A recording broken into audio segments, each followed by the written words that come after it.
గౌతమ్ బ్యాగ్‌ని తీసుకొని కేశవ వాళ్ళ రూమ్ దగ్గరికి వస్తూ ఉంటాడు. ఇంతలో అక్కడ ఉన్న కేశవను అలా చూసి అయ్యగారు అని చెప్పేసైతే పిలుస్తూ ఉంటాడు. ఆ మాటలు వినగానే అక్కడ ఉన్న కేశవ అయితే ఒక్కసారిగా కూర్చొని ఏంటి గౌతమ్ ఇలా బ్యాగ్‌తో వచ్చాడు అని చెప్పేసైతే ఒక్కసారిగా షాక్ అయిపోయి గౌతమ్ దగ్గరికి వెళ్తూ ఉంటాడు. ఇంతలో అక్కడ ఉన్న గౌతమ్‌ని చూసి ఏంటి గౌతమ్ అని చెప్పేసైతే అడుగుతూ ఉంటాడు. ఇంతలో అక్కడ ఉన్న గౌతమ్ నేను ఊరు వెళ్ళిపోదామని డిసైడ్ అయిపోయాను. అందుకే ఇలా వచ్చాను అని చెప్పేసైతే అంటూ ఉంటాడు. ఆ మాటలు వినగానే అక్కడ ఉన్న కేశవ అయితే ఒక్కసారిగా షాక్ అయిపోయి, "సరే నీకు ఊరు వెళ్ళాలని ఉంటే వెళ్ళు.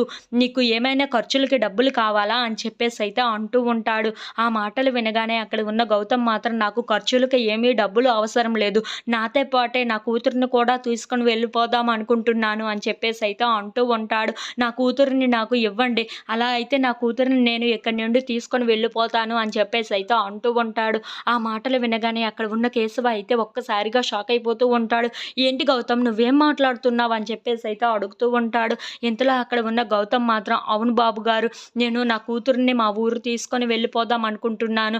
ఎవ్వరు ఏమనుకున్నా సరే ఈరోజు నా కూతురిని నేను తీసుకొని వెళ్ళిపోతాను ఇక్కడి నుండి" అని చెప్పేసైతే అంటూ ఉంటాడు. ఆ మాటలు వినగానే అక్కడ ఉన్న కేశవ అయితే ఒక్కసారిగా షాక్ అయిపోయి గౌతమ్ వైపు అలా చూస్తూ ఉండిపోతాడు. ఇంతలో అక్కడ ఉన్న గౌతమ్ మాత్రం "అవును నేను అంటున్నది నిజమే" అని చెప్పేసైతే అంటూ ఉంటాడు. If you like this video please subscribe.